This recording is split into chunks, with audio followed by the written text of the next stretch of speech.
everyone. Welcome to today's AARC research seminar. And thank you for being here, by the way, especially on a snow day. I am Lee Simin, the director of the AARC.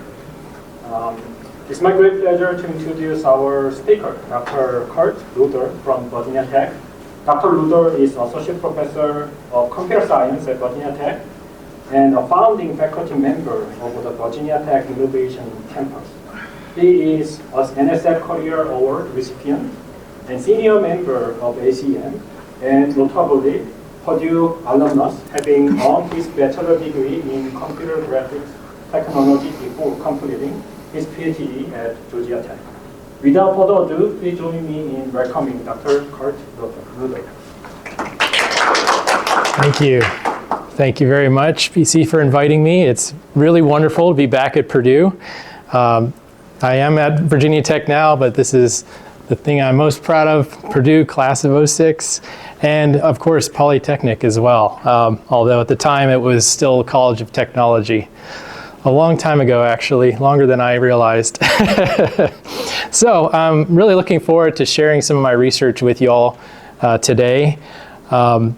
The Applied AI Research Center, I think, is a great host for my kind of research, and looking forward to sharing that with you. So we're talking about crowd sleuths today, solving mysteries with crowds experts in AI. What does that all mean? You're going to find out in a minute. But I also want to introduce my lab a little bit, give you a flavor of who these folks are that are producing this research. So my lab is called the Crowd Intelligence Lab. And really what we're interested in is finding those complementary strengths between human intelligence, but in particular crowdsourced human intelligence and AI. And those opportunities where together they allow us to do more than either can separately. And we look at that in a lot of different domains. We look at it, you'll see several of those today: history, national security, journalism, and more. So these are some of the wonderful students that have worked with us recently, and we're actually based at a couple of places in Virginia. If you're familiar with Virginia Tech, you may know that we have a few different locations. I have some students at the main campus in Blacksburg, but other students and myself are based at our new innovation campus in the DC area. That actually just opened last month, and it has a focus on what we call use-inspired basic research. So I think a lot of the things that we're interested in at the Innovation Campus, externally impactful work, engagement with industry, things like that, I think are a really good alignment with some of the other research I've heard about in this seminar. So, as promised, let me tell you a little bit about crowdsourced investigations. So this may be an unfamiliar concept, but they've actually been around for quite a long time. They started out really over 100 years ago with the very first wanted posters. Here's an example. When President Lincoln was assassinated, there was a countrywide search for the conspirators, and actually led to the very first photographs being distributed on a poster to find those culprits. Now, of course, the technologies have changed a lot since the 1860s. Now we have devices that don't work. Let's try that. We have wanted posters still, but we might find them at the post office, or we might find them on the internet. We have television shows like America's Most Wanted, which I was surprised to learn has led to over 1,000 arrests from people just watching the show and recognizing some of the people they're looking for. There's programs like the Trace an Object program, where law enforcement provides photographs that have been associated with child exploitation, and then if people recognize the locations or the objects in the photos, they can help solve those crimes. And now even more so today, we're seeing folks sometimes leading their own investigations and doing that through technologies like social media and the web. Maybe you're familiar with some of these forums. Reddit Bureau of Investigation, RBI, there's actually 2 of these now, and a bunch of other kind of related ones. And then long-standing forums like Web Sleuths that have been have amateurs trying to solve cold cases for decades, and increasingly social media, Facebook and so on. So how has this gone? Well, there's been some pretty impressive examples of successful crowdsourced investigations. Crowds finding missing persons, catching criminals, all kinds of good stuff like that.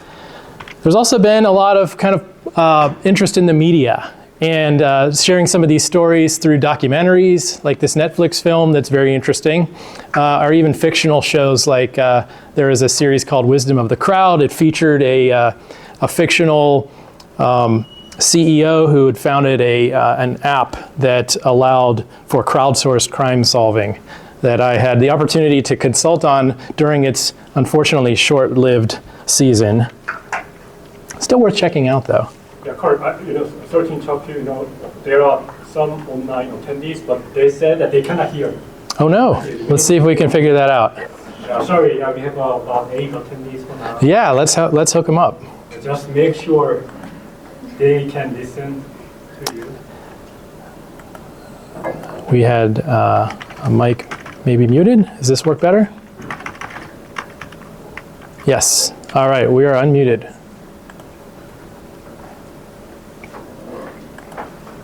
Thank you. Thank you. All right, sorry about that, folks. We will get you caught up real quick. So we've been talking about some successful examples of crowdsourced investigations. However, there's also, unfortunately, some examples of failure. Quite a few of these, actually. Maybe the best known example, the Boston Marathon bombing from a little over 10 years ago. Anybody familiar with this story?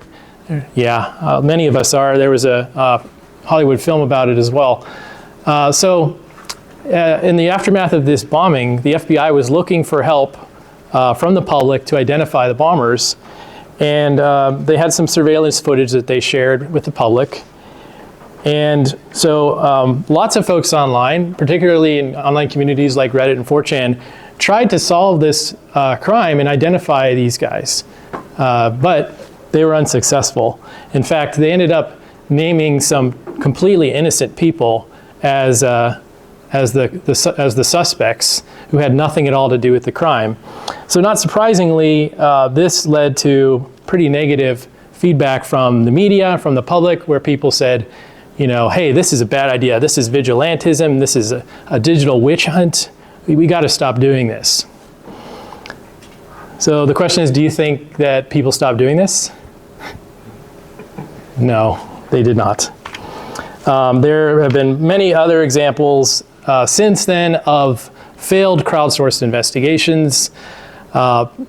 Examples, a guy going into a pizza restaurant and firing a gun because he had read internet rumors and was going to investigate that there was criminal activity going on there.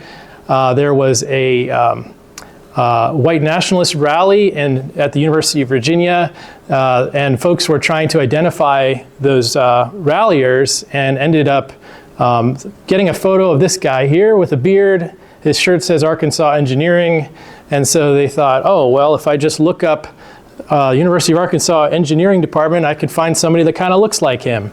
And they did, and he had nothing to do with it.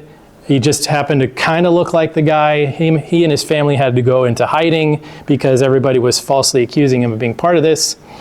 And similar kinds of examples with the George Floyd riots a few years ago. Let's see if I can get that off the screen. There we go. So, lots of examples of how this can go wrong. In the lab, we've been thinking about, are there ways we can do better? And in particular, can we learn from the successes of crowdsourced investigations and avoid some of those failure cases? And so we've taken a kind of a two-pronged approach here, analysis and design. With analysis, we're trying to learn from what do expert investigators do? And are there opportunities where crowdsourcing or novices can add real value? And if so, what would be those strengths and limitations of doing that? On the design side, we've actually been building systems, software systems, to support this type of crowdsourced investigation. We want to harness the enthusiasm of the crowd, all that excitement, and all that person power of having thousands of people potentially involved working in parallel. But having an expert guide the overall process, keeping it from going off the rails, allowing it to have that benefit from that expertise and experience. We think of crowds and experts as kind of having complementary strengths. Experts are very knowledgeable and experienced, but they're limited in the time that they can invest in any one investigation. They might only have specialized knowledge in some domains, whereas crowds, again, there can be thousands, they can work in parallel, they may have access to local knowledge that is difficult for the expert to get. So how can we use these together? That's what I'm going to be talking about for the rest of the talk today across a variety of different themes. So first we're going to talk about bringing together crowds and AI to support investigations around identifying unknown people in historical photos. Then I'm going to talk about some projects where we were studying successful examples of crowdsourced investigation out in the real world, and what can we learn from those? What are they doing right that we can borrow from and augment? And then finally, thinking about having experts and crowds working together to support what we call open source intelligence, basically investigations that use only publicly available information, and some of the tools that we built around that. So let's start with the first one. Dive right in. So this may seem like kind of an unusual task to focus on, identifying unknown people in historical photos. Why might we do this? There's actually a bunch of different motivations that we've seen from different kinds of users. So one is that we can correct the historical record. Maybe there have been misidentified photos. A very interesting example, a guy wrote an entire book about this famous photograph of US Marines in World War II because he thought his father was one of the men pictured here. It turned out later on, after he'd written the book, his father actually wasn't one of those folks. And he learned that through photo identifications. Another motivation, creating economic value. When historical photographs are identified, depending on who it is, they can actually really increase the financial or economic value.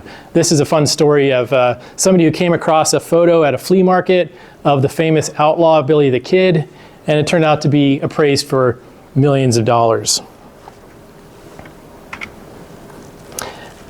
This can also help us recognize the contributions of marginalized groups. Oftentimes in the past, historical figures from marginalized groups, their contributions weren't recognized at the time.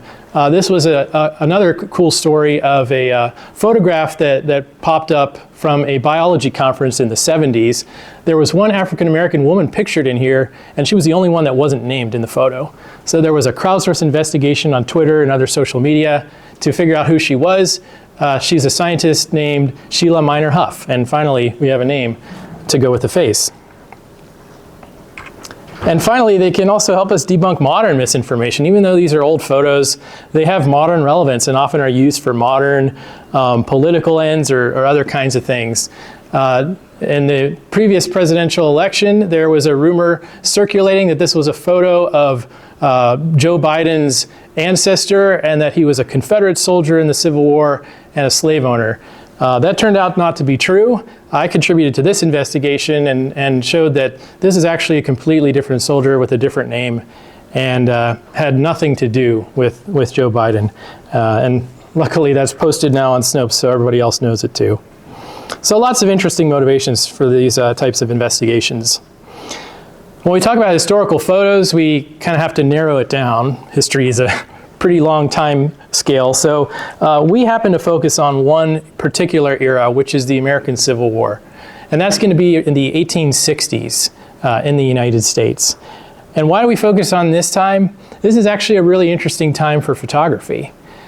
This is when photography is finally becoming cheap enough that it can be popularized, and just about anybody who wants to have a photo can have one made finally. And this happens to be a really good time for that because the American Civil War is breaking out, and you have all these soldiers leaving home, going off to war, and they want photos of their loved ones to bring with them, and the loved ones want photos of the soldiers to keep with them. So this kind of explodes in popularity. It becomes literally the social media of the day. People would not just collect and trade photos of family members and friends, but also celebrities, politicians, famous people, actors. If they're in the military, it would be their commanders and things like that. And we can find many of these today. In fact, there's one estimate that says that today there are millions of these photos that still survive. One estimate says 4 million portraits of soldiers just from one side, the Union Army side. However, most of them are unidentified. We don't know who they are. By one estimate, only 10 or 20% actually have a name associated with them. People didn't bother to write the names on them. They kind of already knew, so they didn't have to do that. So again, why do people care about this? Lots of different kinds of professionals, historians, genealogists, archivists, different kinds of collectors and antiques dealers. They all have various motivations for wanting to figure this out. And increasingly going to technology and social media like Facebook to do these investigations. As you can see in a few of these examples here, some of these groups have 100,000 or more members or followers. So what do they actually do? We did some research, some interviews and observations of different kinds of experts to understand their process. And it looks something like this. I won't be able to go through all the steps, but it begins with an unknown photograph, and we're looking for visual clues on the front of the photo. Obviously, the face is helpful, but there's a lot of other clues that we can use too. The uniform the soldier wears, insignia, weapons he may be carrying. Even the style of the border on the outside of the photo can help date it. Props that the photographer put inside of the scene can help identify the locations. You also have the back of the photo, and this can also have a lot of clues or can be completely blank. In this case, we have lots of great information here. We have pretty much everything you could ask for. We have the name of the photographer and the location of their studio. We have a tax stamp. This would help date the photo again to a particular time frame. And even better, this one actually has the name of the soldier and his military unit. Again, this is an ideal situation, not very common, but these are the possibilities that you could hope for. So what do they do if they don't have all that information? Let's do a little case study here. Let's say here's an unknown photograph of a soldier. And this one seems like it should be pretty easy, because if you look at his uniform, the number of buttons in his hat and things like that, you can learn that he was actually a general, a brigadier general. And you might think, well, that should be pretty easy then. If generals, how many of those could there be? And it turns out more than you might expect. If you go and find the book that has all of the Union generals in it, there's 583 of them. And you would page through each one of those pages, if you could find this book, and you would look for this guy's face, and you actually wouldn't find it in there. And why not? Because, strangely enough, although he's wearing this general's uniform, he actually is wearing it because he had the honorary rank, or a brevet rank of general. So there's a different book for that. And if you could find this book, which is harder to find, then now you have 1,400 pages to go through. And if you're paging through very carefully and you don't blink and you don't get tired, you would finally end up with a match, which is a little bit easier for this guy because he's kind of an unusual looking guy, right? And when you look at it, this picture, you say, yeah, that's almost definitely got to be him. So his name is George Rutherford. But if you're doing this research properly, you don't want to just stop there. You want to weigh the evidence, right? It's not just a facial match. So now we go look up George Rutherford. We learn when he was serving. Okay, he was in the Washington, D.C. area. He was serving from 1863 to 65. Does that match what we know? All right, well, there's a visual match. The back of the photo has the location of Washington, D.C., so that fits. And then we also have this tax stamp, which helps date the image to 1864 to 66. That also fits. Great. So as you can imagine, this is a pretty laborious process. And it seems like there might be some opportunities for technology to help support it. And that's what we tried to do with this Photo Sleuth project. So to cut to the chase, we ended up building a web application or web platform that's publicly available called Civil War Photo Sleuth. And it provides several different features. You can search for photos. you can add photos, but the real bread and butter is that you can use facial recognition and crowdsourcing to try to identify unknown photos. When we launched this, we seeded it with about 20,000 identified photos from different public collections like the Library of Congress and the National Archives. Again, it's using facial recognition. It's actually just commercial facial recognition from Microsoft Azure. Through this Responsible AI program, we get approval to use it for this cultural heritage purpose. And maybe it's surprising to learn that it does work on historical photos. It doesn't work as well as it typically works on modern photos because of things like the photos tend to be black and white. There might be damage because they're old, you know, there's holes or there's tears. But nevertheless, it does provide some really nice functionality. So here's a quick video showing you what a process looks like to identify an unknown photo. This is a slightly older version of the site, but you'll get the basic idea. So if I have a photo I want to identify, I go to Add Photo. I select the scan from a digitized version of the photo. I say where it comes from because I want to make sure other people can find it later if they're trying to research this photo. And that gets uploaded, and then we have face detection to make sure that there's actually a face there. And if there is, then we can go on to this tagging phase. And we're not expecting a lot of expertise here. You can basically just describe the uniform in sort of everyday language, and then these tags get mapped onto search filters on this next screen. So a dark colored coat is the Union Army. The symbol of eagle on the shoulder straps, that means the rank of colonel. That's all kind of done for you, and those become search filters for the results that start coming up on the next page. So now we're seeing all the facial recognition results sorted by facial similarity. The most similar ones are at the top, and they're filtered so just the soldiers who held the rank that he's wearing in this uniform pictured here, accounting for promotions and demotions. So you can go through and compare them. You can say, all right, I need to take a closer look. Do I think it's the same guy or not? If not, you can cancel. You can look at their military service details to kind of see if that makes sense.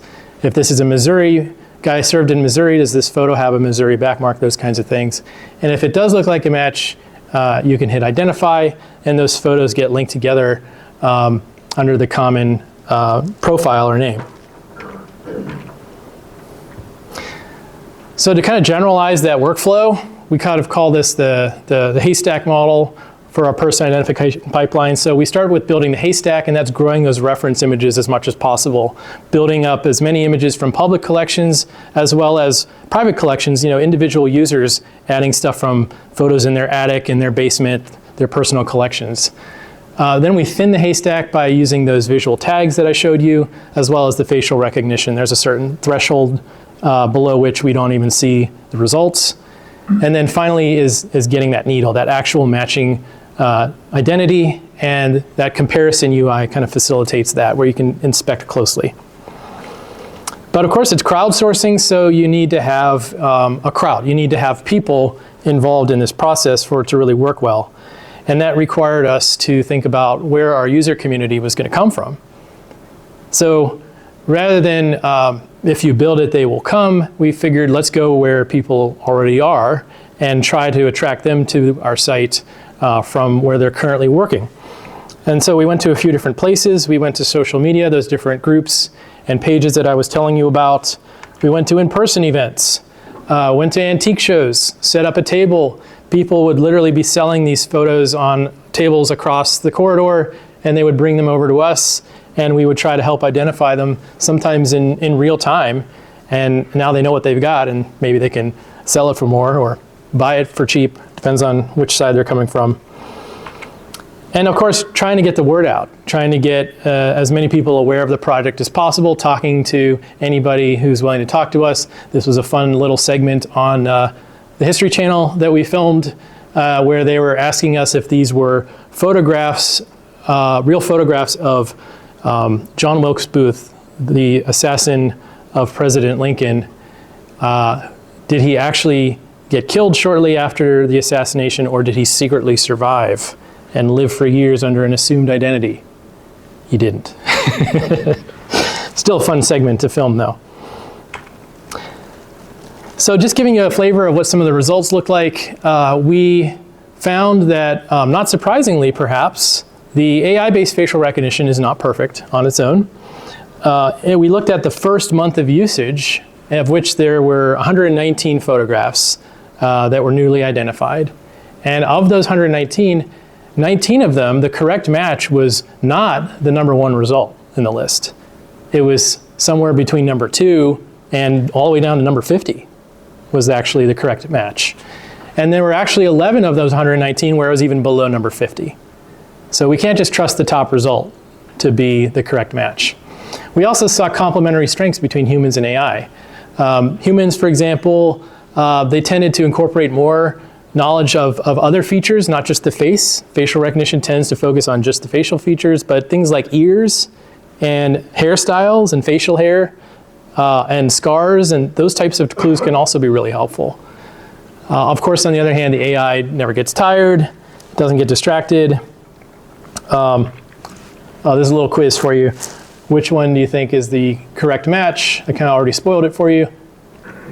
It's the one at the bottom here. So those mustaches, facial hair, they can trick you. So one participant told us, yeah, you know, I still think I could do better than the AI, but you lose energy after a while. We had a lot of success stories from different public collections that had unidentified photos or misidentified photos that we were able to help identify are correct, as well as private collections. And these, I think, are particularly fun. This particular story, this is a collector named Dave Morin. He collects photos from New Hampshire, because he lives in New Hampshire. So he bought this photo, he didn't know who it was unidentified, just because the back said New Hampshire. And so he ran it through the Civil War Photo Sleuth website, and he got a match of a guy that kind of looks like him, named William Baldwin. But this guy is in a New York regiment, not New Hampshire. So he thought, that's odd. He did some research on him. He learned that this guy, although he served in a New York regiment, he actually grew up in New Hampshire. So there is that connection there, but not enough to really nail it down to be sure. So a little bit later, a few weeks later, at a collectibles show, another copy of this photo appears. And this one actually has a name written on the back of it, and that name is William H. Baldwin. So in this case, we actually got the airtight identification that proved that the Civil War Photo Sleuth match was correct, and we're able to kind of close that loop. And Dave was excited because he thought, otherwise I never would have found this. I never would have thought to look up New York soldiers, and there's tens of thousands of those, but this kind of narrowed it down for him and gave him that opportunity to research it more deeply.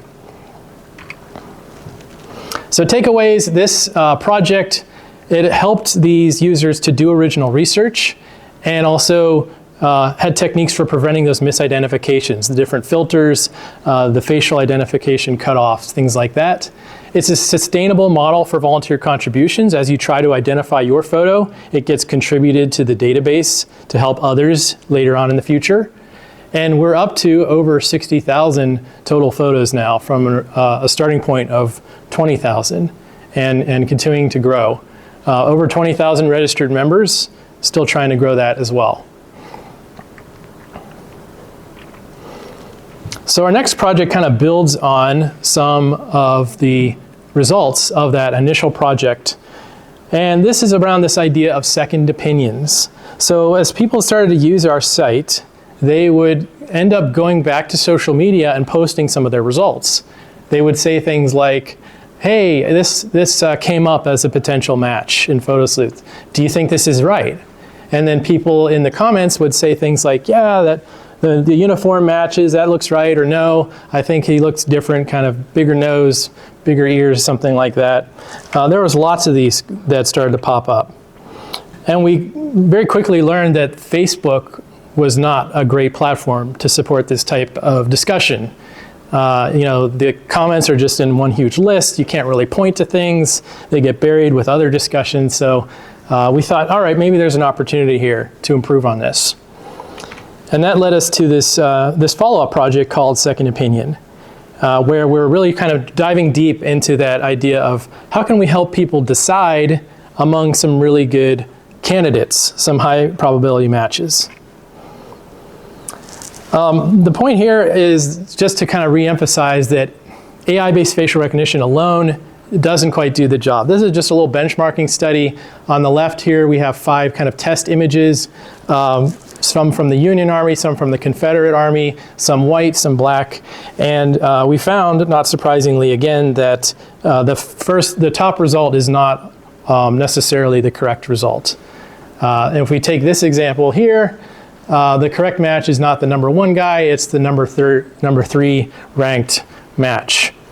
And if you dive a little deeper into the confidence scores, you see that the difference between the correct match and the incorrect match is really, really small. This is between 1 and 0. So not only can we not trust the ranks, but it's actually a very, very fine difference between them. So it seems like there's an opportunity to bring in some other types of intelligence or other types of decision making. So to do that, we turn to some cognitive psychology, cognitive science, and theories of similarity. And there were 2 that we found helpful to kind of structure the user experience for this process. The first was this idea of alignable differences. Alignable differences says that basically it's easier to compare 2 things that are mostly similar than it is to compare 2 things that are totally different. So the 2 apples, it's easier to quickly see that the leaf is the thing that's different compared to comparing an apple to grapes.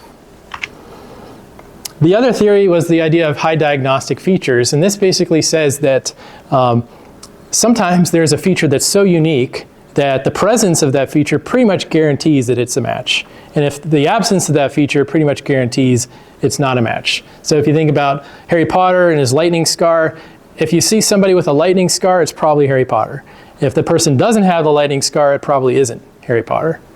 So we're using those 2 ideas here to kind of build this workflow. The workflow we end up calling seed, gather, and analyze, and it basically combines an expert who has a particular investigation they're trying to conduct with a crowd that's going to use these theories to do this fine-grained comparison. So what does that look like? We start with the seed phase. So the expert starts by identifying some high diagnostic features. In this case, they might say, all right, he has an unusually high forehead, so we're going to select the high forehead, and that will be a distinctive feature.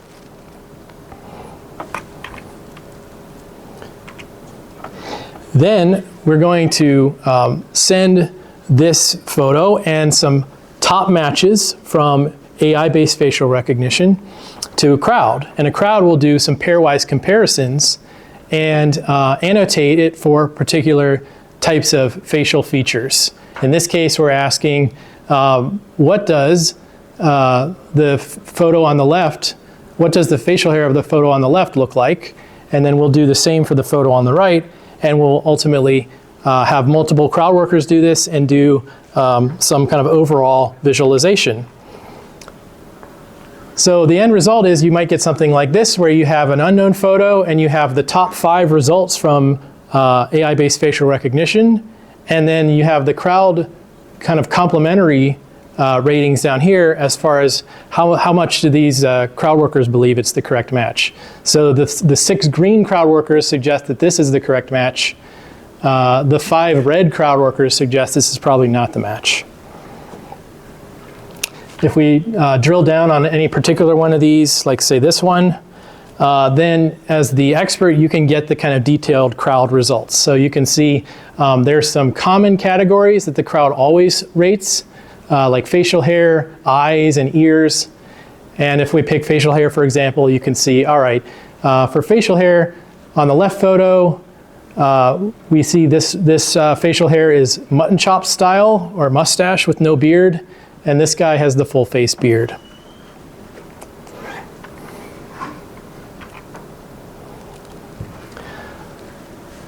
So what we found with this study, the AI-based facial recognition, it was helpful by its own, but it wasn't sufficient to get the job done.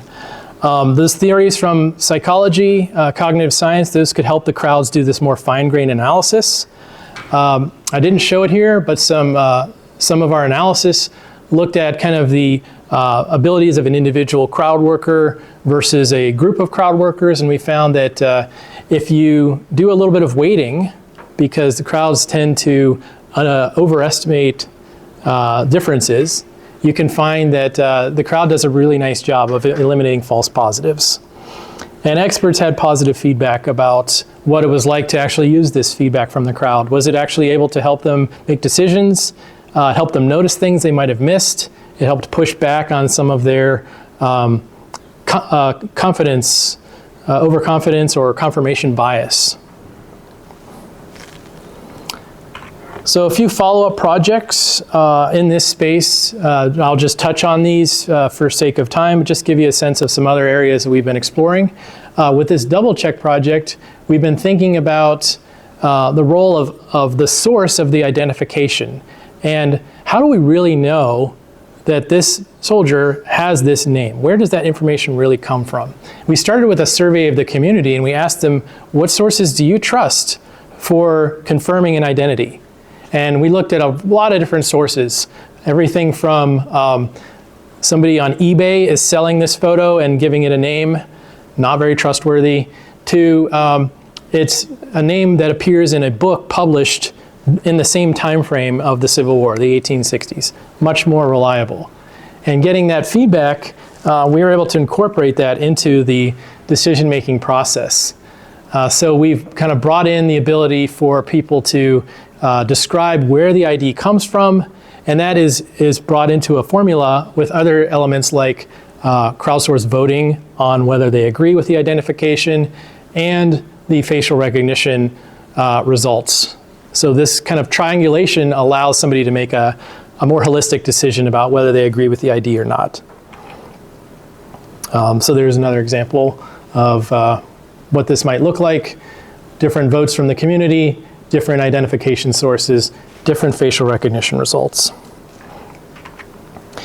And another project, another follow-up project called Photo Steward, we were thinking about how do we figure out the complicated relationships between different photos of the same person and different identification sources. And so through this process, we tried to come up with a workflow or a visualization that allows somebody to kind of think through these difficult decisions and make a reasonable conclusion. Another project called Backtrace is kind of in some ways the opposite of what we were doing with Photo Sleuth, where instead of focusing on the individual and the identity of the person, we actually try to remove them, and we focus instead on the background of the photo to support identification. And the reason we do this is that many photos from this time period have these painted backdrops. The photographers would actually hire artists to paint scenes that would make the photo look more realistic. You know, there would be a nature scene in the back or a camp scene in the back, even though the photo itself is in a studio in some city. So those tend to be unique, and those can be traced to particular photographers. And if you know the photographer, you might know the location of the city and where it was taken, and that's another great clue to provide a lead when you don't have any other clues. So we created a workflow here where we segment out the person and then use computer vision to try to cluster similar backdrops and ultimately provide a tool where you can have a photo with an unknown backdrop, you get potential matches with similar backdrops, and then you can actually provide some feedback and say, yes, I want to see more like these, and then refine the algorithm and get higher quality results in an iterative process, and hopefully eventually find a match.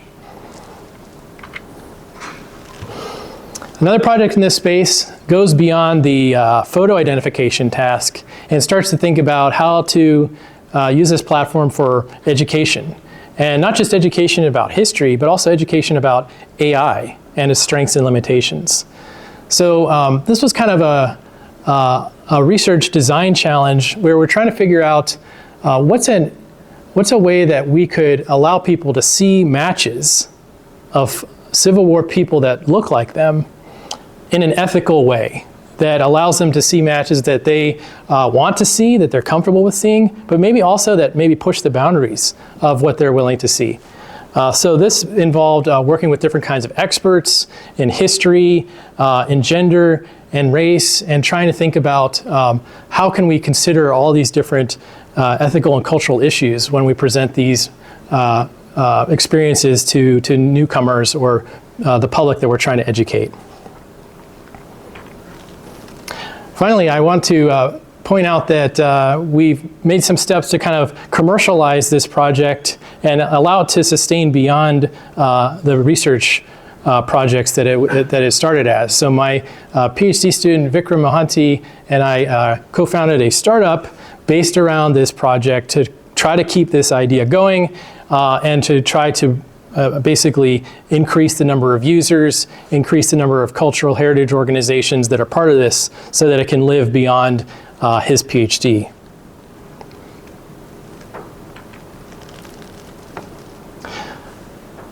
So that gives us a sense of how crowdsourced investigations can support historical photo identification. But as I mentioned, there's many other types of investigations that we've also seen. So in another thread of research, we were studying what does successful crowdsourced investigation look like out in the wild, not in custom platforms that we or other researchers built, but just people appropriating whatever is already out there to answer questions that they have in a bottom-up way. So let me tell you about some of those projects. This work really originated with some research in the lab that was led by Professor Tanya Lee, who's with us tonight. And what's really exciting about this work is it allowed us to see the potential for how a group of crowd workers, maybe a large group of crowd workers, could analyze a large data set to answer some kind of specific questions. And we were interested in solving mysteries. So we thought about things like, what could a crowd solve a simple puzzle? Could they solve a clue, murder mystery, all the way up to advanced intelligence analysis case studies that are used to train real analysts in the national security community. So out of this work, we saw, all right, there's a lot that can actually be possible here, but what we don't know is how does it play out in the real world when people aren't given any structure and they're just kind of forced to come up with this on their own. So one of these real world investigations that we looked at was called CrowdSolve. And in this investigation, this was held at a true crime conference called CrimeCon. And over a weekend, they brought together over 200 true crime fans who were interested in contributing to solving real cold cases, and law enforcement experts, detectives who were working on these cold cases, other types of experts, and even the families of the victims whose crimes we were trying to solve. So this was, as you can see, a pretty structured activity as well. A lot of different activities over the few days. And we found, perhaps surprisingly, that this worked. This was quite successful from a lot of different perspectives. The true crime fans felt like they were contributing to some greater cause. It wasn't just entertainment for them. The victims' families were excited to see that somebody was paying attention to these cold cases again. And the law enforcement, the detectives and so forth, they were grateful to get some new ideas, some new leads, to get them thinking in some new directions. So we did a qualitative study of this community. Some of the different tensions that emerged were between the experts in that group and the crowds, the novices that were trying to provide value but weren't trained. Also security and privacy versus openness. One of the interesting things that we saw was there was no digital technology allowed this whole weekend. The case files, the evidence was all printed out on paper, big stacks of 200, 300 page evidence files, and handed out to each of these 250 participants. Because they were worried about stuff leaking, stuff getting out beyond the event that shouldn't be doing so. There was also a tension between entertainment and reality. These are true crime fans. These were folks that liked listening to podcasts and watching documentaries about these crimes because it was interesting and entertaining. But in this case, they're actually working on real murders and cold cases, and their own family members and of the victims are right there. So this created some new kind of social interactions and social dynamics to consider. Another project that we looked at, again, out in the real world, was a Twitter community that was focused on the identifying the rioters involved in the January 6th attack on the US Capitol. And so in the advent of that attack, there were hundreds of suspects that the FBI was trying to identify in order to bring charges against them. And so the FBI had these wanted lists of lots of photos of different people. They all had numbers and IDs that they were trying to turn into names and information about who these people were. So we did a study of these communities as well, mostly based around Twitter, but they also used some other platforms. It was actually pretty amazing, the different technologies that they used. They had built some of their own infrastructure. They had created facial recognition tools to sort through all of the visual evidence of the attack, all the video, all the pictures that had been taken by participants and the media. They actually had created visualizations, timelines, maps, things like that to support their investigations. Another kind of clever thing they did, because these suspects didn't have names yet, they were unidentified, there needed to be some way for Twitter users to reference a common identity for a person, right? So in those cases, they came up with these nicknames, some of them kind of mocking nicknames, and used those as hashtags to kind of link together these disparate tweets from different people over months and sometimes even years. On the other hand, we saw some of these hallmarks of failed investigations that we had talked about earlier. So, for example, here was a man that they were trying to identify, and they noticed that his hat had some letters on it.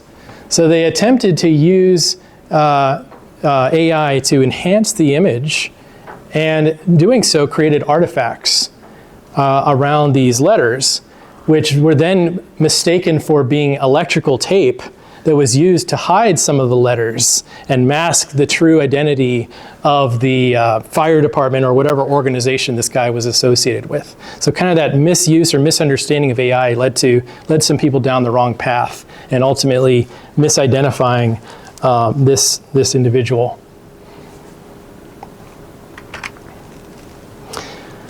Another project more broadly looks at this idea of investigations that use publicly available information, sometimes called open source intelligence or open source investigations, OSINT. And what are the different kind of social structures that emerge for doing this kind of work in an online setting? And so we did a kind of large-scale interview study with people who participate in different kind of social online investigations. Some of them more collaborative, others more competitive, others kind of interesting blends of the two. You can see here we had talked to folks with a variety of different backgrounds and experiences, and the events that they participated in also ranged from collaborative to competitive. Different kinds of capture the flag events, different kinds of kind of cybersecurity focused or law enforcement focused collaborations, even some more gamified types of training activities, like a daily geolocation quiz. You know, where is this photo coming from? Where was this taken? So out of that study, we were able to generate this kind of map of the social dynamics of these collaborative and competitive online investigations, and trying to map out kind of where everybody fits together and start to see where those research opportunities might be that haven't seen a lot of attention yet. So you can see here kind of collaboration and competition, integrating in different ways. You can see different external organizations that are brought in or affected by these organizations.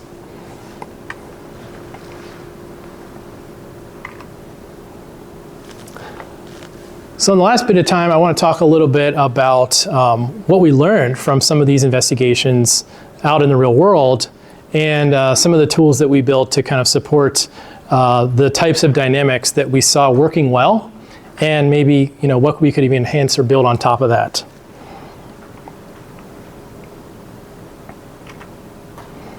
So in this thread of research, we're again looking at images, but instead of looking at historical images of people and trying to identify those names of those people, we're actually looking at places. And this time the places are not historical, but they're modern. And you're going to see some interesting parallels, but also some surprising differences between those two different tasks of investigation. So once again, I think this is worth motivating a little bit. Why do we care about geolocating images of places? Well, oftentimes it's helpful for debunking misinformation or verifying claims that can be used for journalism or for news. In a national security or law enforcement context, we can actually use these geolocation tasks to figure out where criminals are operating, where terrorists are operating, in order for governments to make decisions or protect citizens. It can also be a way to document terrible things that are happening in the world, war crimes, human rights violations. If you can prove where this image or video was taken, that's a really key piece of evidence to prosecution or again, taking action.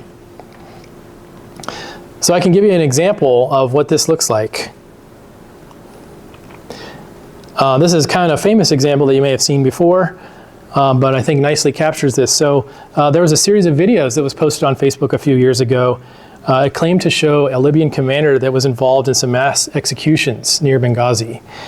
But the question was, were these real videos? And was what people thought they were seeing here actually happening? Was it real? So some online investigators wanted to try to figure that out.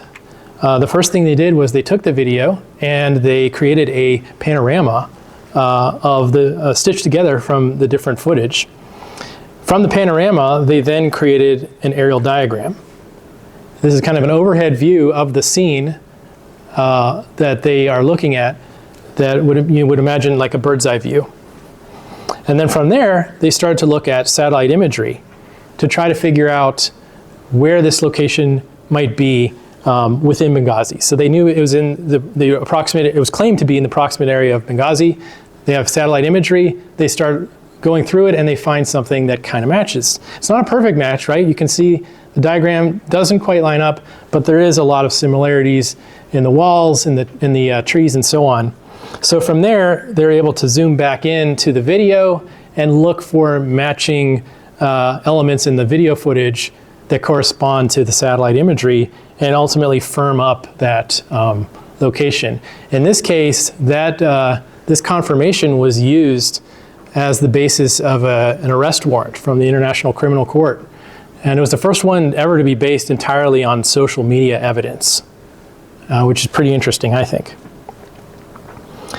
So what are some other ways to do this? We're in an AI seminar, so I feel like it's kind of natural to think, well, why is this such a manual process with humans doing this all? Why can't we just use computer vision or AI? And indeed, there's been a lot of great research to try to do this. Back in the day, there were a couple projects like Planet, Image to GPS, that specifically tried to provide global level geolocation of an arbitrary image. So you take something like the image on the left, and you get something like the image on the right here, where the whole world is broken down into cells, and the colored cells are the ones that are more promising or higher probability.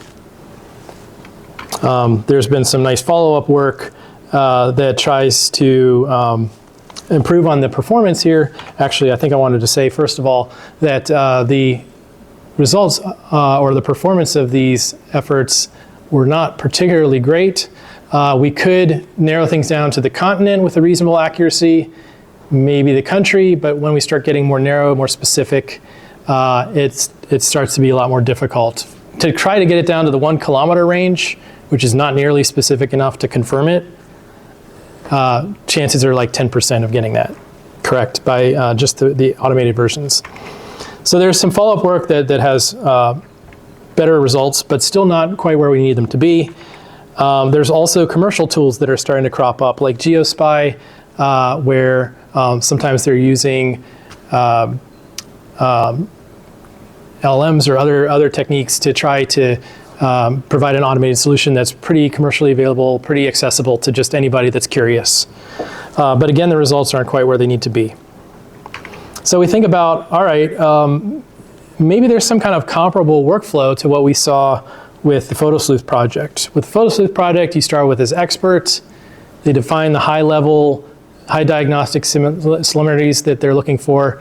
Then we send it to AI for facial recognition to narrow down possibilities. Then the crowd is doing these fine-grained comparisons of the shortlist, and then the expert kind of reviews the final result. Maybe something like that could also work here for image geolocation, where we have an expert who is looking at the image, drawing an aerial diagram. Maybe then computer vision is used as a first pass to narrow down the entire world into some promising regions. And then we have a crowd that's going to go through those high probability regions, look for potential matches in some systematic way, and ultimately send those back to the expert to make a final decision. So that's what we decided to try here. Basically trying to understand if a crowd could provide value here and support what an expert geolocator was trying to do. The first question was what to show the crowd, what that crowd worker would need to see in order to do a good job. We could show them that aerial diagram that the expert draws, that kind of overview, or we could just show them the photo that we're trying to geolocate, or maybe show them both. So we did an experiment to see which of these worked best. You can see these are the images we're trying to geolocate. They're from different cities across the world. And then these are aerial diagrams representing those locations.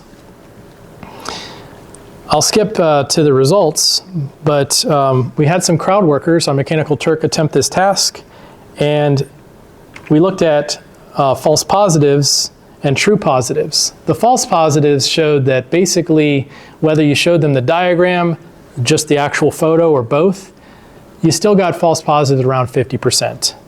So it doesn't really seem to matter. 1 out of 2 times they're saying it's a match when it's not a match. What's cool though is looking at the true positives. So now when we compare across these 3 conditions, we see that if you're showing them the ground level photo, their accuracy for true positives, it's only like 0.78. So 1 out of every 5 times they're missing that correct match, which is probably too big of an error rate for you to really use this technique. On the other hand, if you show them the aerial diagram that those experts draw, true positive rate jumps to 0.98. So now you're missing that correct location only a very, very small fraction of the time.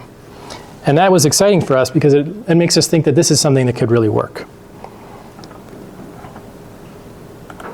So I'm going to skip through that and show you what this tool looks like based on the principles that I was just describing to you. So again, a quick demo video.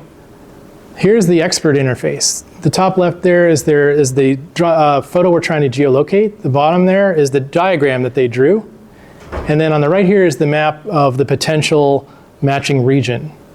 So they'll use whatever clues or claims are being made about the image to settle on a particular area. Maybe GeoSpy or computer vision is suggesting this is a high probability region. And then from here, they're going to kind of use their expertise to say, all right, this looks like an urban area, so I'm going to focus on this particular downtown region that looks more promising. So once they do that, they're going to draw a space. Sorry about that. Oh, it looks like I can't skip ahead.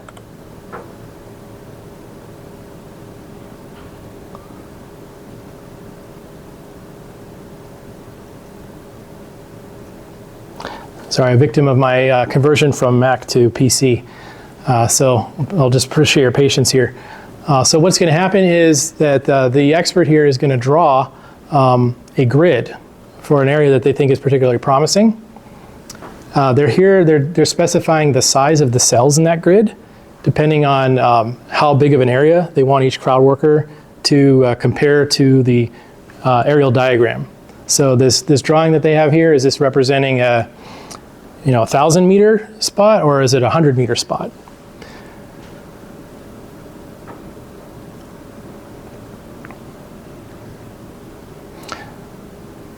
So I think that's about to happen here.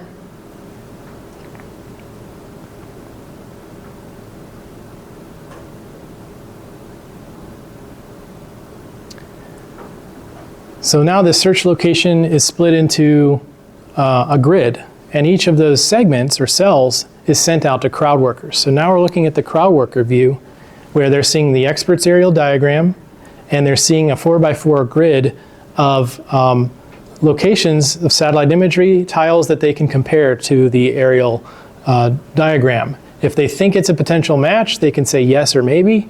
If they don't think it's a match, they can say no. And they can move through this relatively quickly.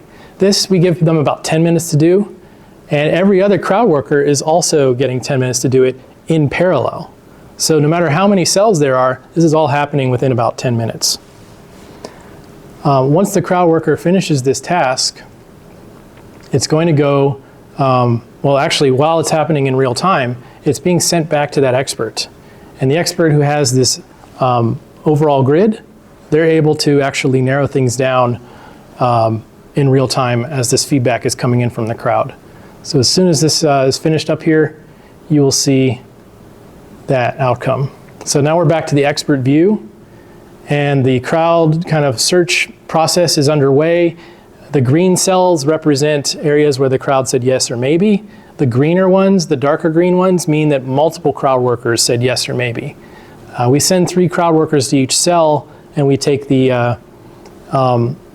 aggregate to color the cells and allow the expert to kind of focus in on the most promising regions. So now they can dig deeper into the, starting with the green or the most promising ones. They can actually exclude the ones that don't look promising by hitting the exclude button. They can turn the grid on and off, and basically ultimately try to get to the correct location.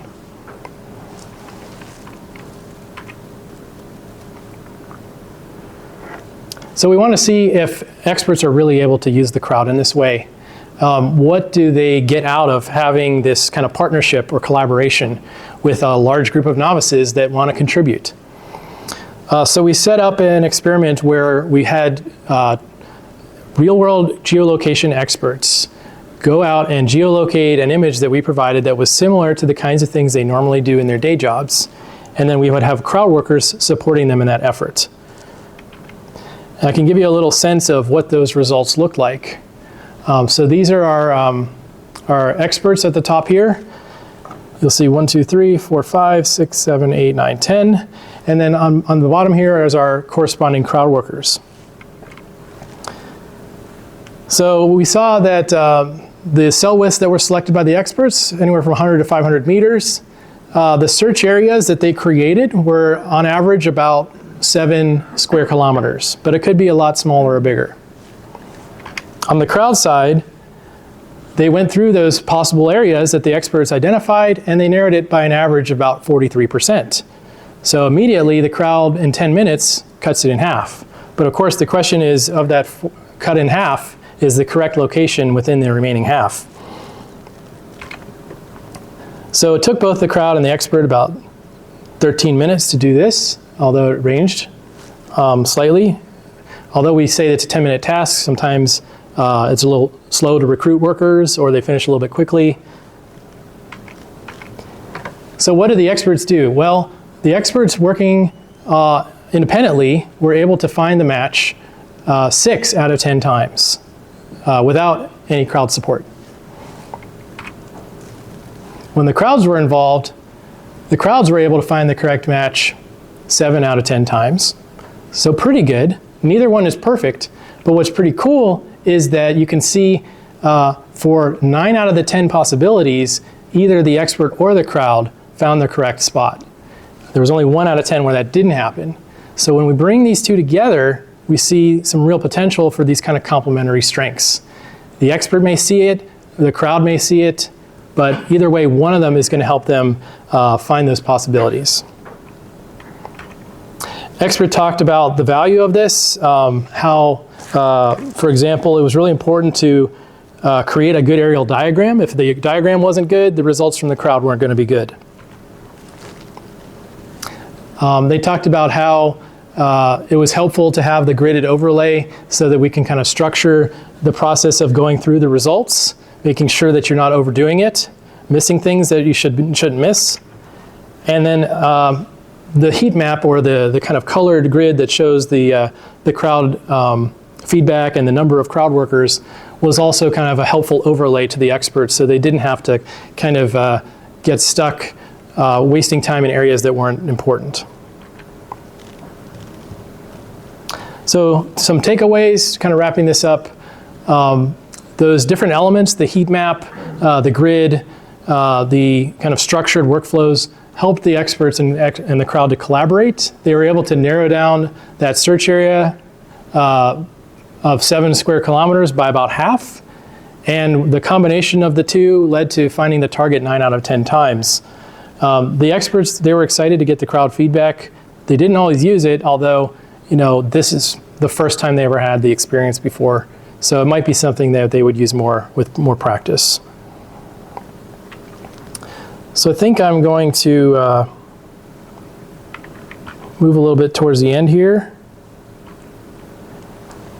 for sake of time. Just a second here.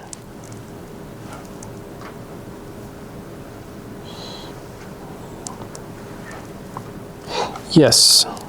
So in some future work, we are thinking about how to take this idea even further of experts and crowds working together, not just in a more structured kind of very task specialized context like image geolocation, more flexible things. So we set up a OSINT Research Studios environment where we had a crowd of trained analysts working with individual experts from different domains. People from journalism, like fact checkers, human rights investigators, even law enforcement, who wanted help and were able to get real world help from these trained crowd workers in real time in a much more flexible way than the specific tool that we built with Ground Truth.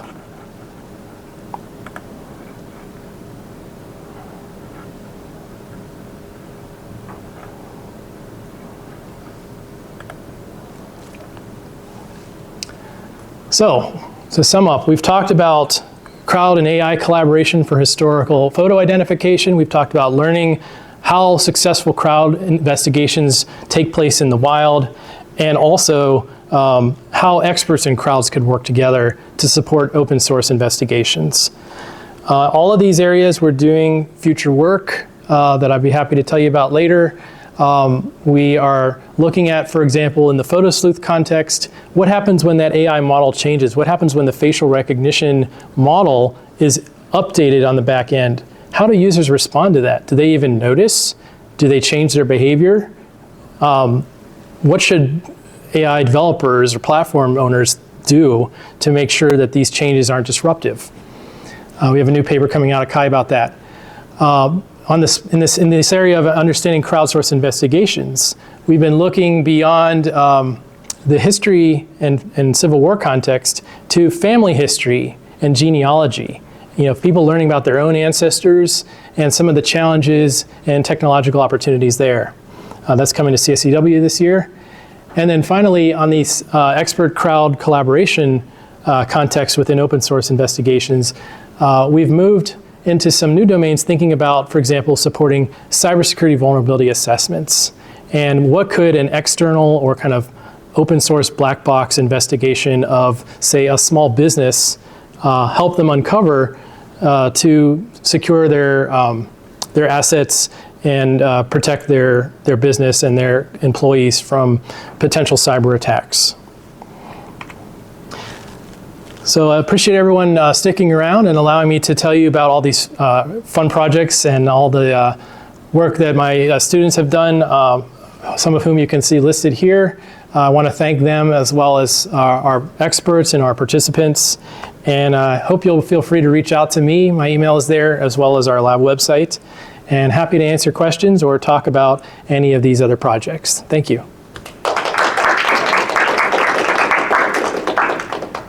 Right, thank you for the great presentation. Now we have time for some questions.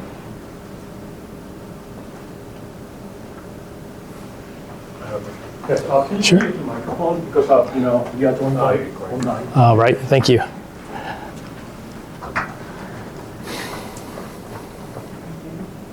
you. This was a very interesting presentation. Thank you very much for sharing that.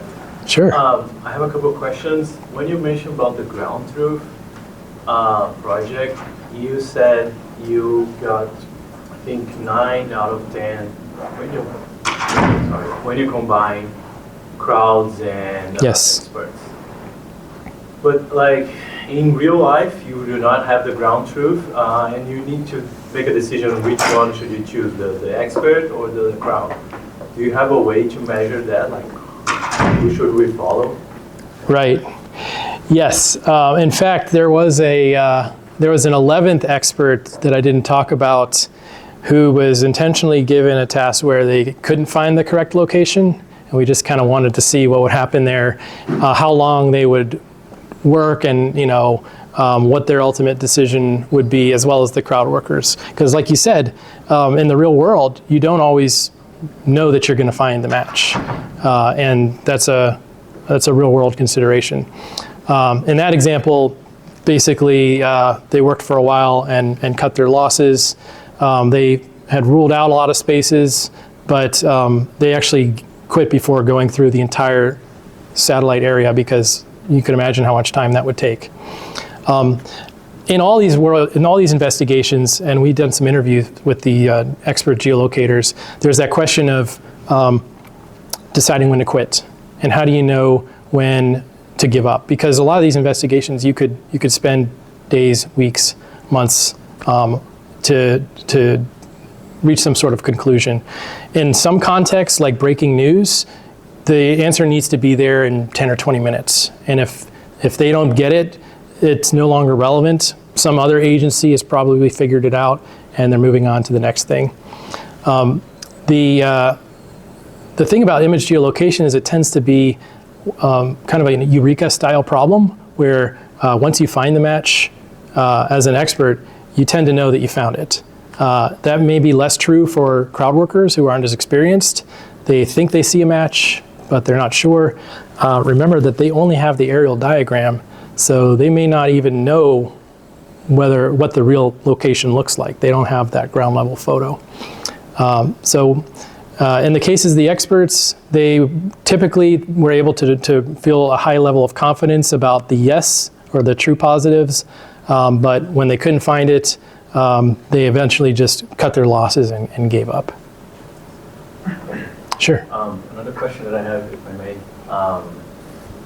I'm curious on your thoughts about when crowds could be a disadvantage or not, like a good thing to be support for decisions.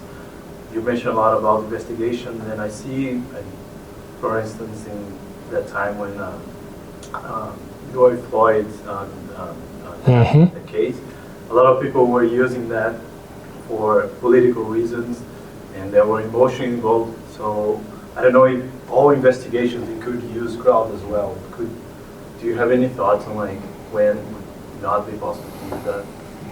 Yes, that turns out to be one of the biggest challenges, I think. There wasn't necessarily a total consensus from the different investigators that we talked to. They were in different domains, so some were in journalism, some were in law enforcement, so there's different constraints in those different domains. But we did hear some different themes emerging. The sensitivity of the investigation is always a big one. Are you able to pull out a piece that you can share with the public, and perhaps it's not sensitive enough that if the public is aware of this information, it's not going to compromise the investigation.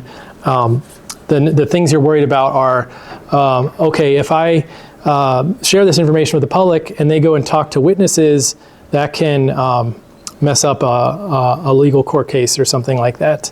That's why in the crowdsolve example, they actually printed these documents out and had folks sign non-disclosure agreements promising that they wouldn't share this outside the organization. The aerial diagrams with geolocation had that benefit of privacy, where they would actually help to obscure the details of the investigation. If there's a location that has some sensitive material in it, maybe there's some kind of military complex or tanks or something like that, they don't want the crowd to know about that. They can keep those elements out of the satellite imagery, out of the diagram, and then just abstract it away and just say, oh, look for this, look for this landscape, look for this road, and maybe those details can be hidden. Any kind of imagery that would be upsetting, any kind of violent imagery that might be disturbing to the crowd is also something that investigators wanted to steer clear of. The Europol Trace and Object program that I mentioned at the beginning, where they're trying to identify images associated with child exploitation, those images, they'll have things like clothing or furniture or rooms in them, but they will hide any of the disturbing imagery. They'll cut it out, literally crop it out of the image, because it's not relevant, but also we don't want to upset the people that are trying to contribute. So those are a couple of things that we heard come up as far as what crowds shouldn't be doing. Sure.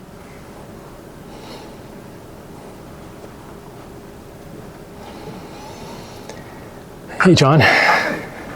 Excellent presentation. Thank you. I see you have mechanical Turk and expert screen users. For the user base, have you collected much demographics to say, is there an ideal user for all these projects you've been across, to say, what makes, is it younger, older? Right. Kind of like, who is a tech savvy versus more seasoned older individual? But have you thought about kind of the ideal user in all these projects across your? Absolutely. That's a great question. I didn't say too much about the composition of the crowd in the presentation, but it is something that we looked at. And there's a few different considerations. In general, when we use things like Mechanical Turk, often we're trying not to impose a lot of specific requirements for who the crowd needs to be, because the more generic it can be, the fewer restrictions there are, the bigger the pool of possible workers is. So if we say, oh, it needs to be people that live in this location and have direct knowledge of, the crimes that took place in this area, already we've limited that pool to a very small number of workers. So often we try to have as few restrictions as possible in the recruitment process. Now that said, there are beneficial skills for crowd workers to have, depending on the context. There's been an interesting thread of work, not by me, other researchers on what they call super recognizers. And these are people who have an exceptionally good ability to recognize a face that they had seen previously. Sometimes they've seen a face a year ago and they're looking through a lineup of photos and they immediately recognize it again. I've seen that before. This is a documented phenomenon. That's one thing that's helpful. People having specialized local regional knowledge is often helpful for things like the geolocation task. Maybe they're not living in the actual community that is being geolocated, but they might be familiar with the country. And so some of the architecture, some of the vegetation, signage and things like that can still be valuable to getting an answer quickly. Overall, I think that it benefited to have workers that were careful, that took their time, didn't rush through the process, and took advantage of the tools that we had. But it's not really something you can recruit for, at least out of the box. Ron, maybe one last question, if any.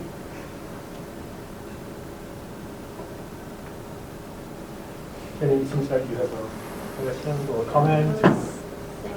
I can ask. Thank you, Dr. Luther. I'm pretty sure the mystery solving lab is your favorite piece of work.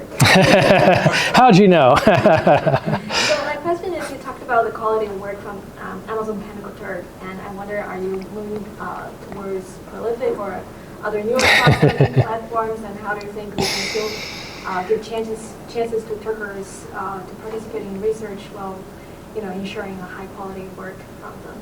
Yes. You might not like my answer on that one. So for folks who aren't familiar, Mechanical Turk is an online labor market that's run by Amazon. And its history was that, many years ago, Amazon was trying to categorize the huge number of products that it sells on its website. And it had developed an internal platform where contract workers would do this manual categorization. They realized that this internal platform where you could break down a task into a small piece and have somebody do that task online, this could actually be useful for other people. And so they made it public and opened it up to the rest of the world, and it's become extremely popular tool for doing human computation tasks, things that humans are good at and computers aren't yet good at. In fact, originally the tagline for Amazon Mechanical Turk was artificial intelligence, because the users, they don't realize that there is humans underneath the hood of the system. They just think that it's magical AI. Well, fast forward 20 years and it's kind of the flip side, because crowd workers are increasingly using generative AI and other AI tools to perform the tasks that they're being hired for, literally because they're human and not AI. And we're seeing a very clearly documented phenomenon of less human work being done on these platforms. It's creating a real problem for the businesses and the researchers that rely on crowd work. Alternatives have emerged, like Prolific, which is kind of a crowdsourcing platform geared at academic research. Anecdotally, we've had better luck recruiting workers from Prolific than Amazon Mechanical Turk. Who knows how long that's going to stay the case, but at least temporarily that's true. So we've kind of broadened our crowd, and increasingly in our recent projects, we're looking at students as crowd workers and training a class of students and taking advantage of having that direct and continued access to people to kind of train them more and to kind of learn what's possible when you do have that continuous interaction. That's not to say we don't need to continue to do other types of crowdsourcing research, just one of the directions that we've started to look at more. All right, once again, thank you so much for sharing your great work. Thank you. Let's give him a big round of applause. Thank you. Thank you for attending today. Now we conclude today's seminar, and we look forward to seeing you at the next one. Thank you. Thank you. Again,